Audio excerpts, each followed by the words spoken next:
Hello everyone, how are you doing? This is MD Tech here with another quick tutorial. In today's tutorial, I'm going to show you guys how to sign up or get started with the TikTok shop.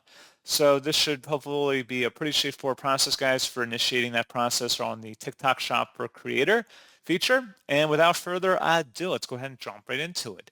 So all you have to do is navigate to your TikTok profile page. You can select the profile button in the bottom right, and then you want to select TikTok Studio. Just go ahead and open that up.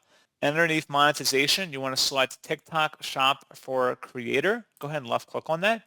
So you can see it says promote products, earn commissions. Start earning commission from every eligible sale you generate by adding product links to your video content.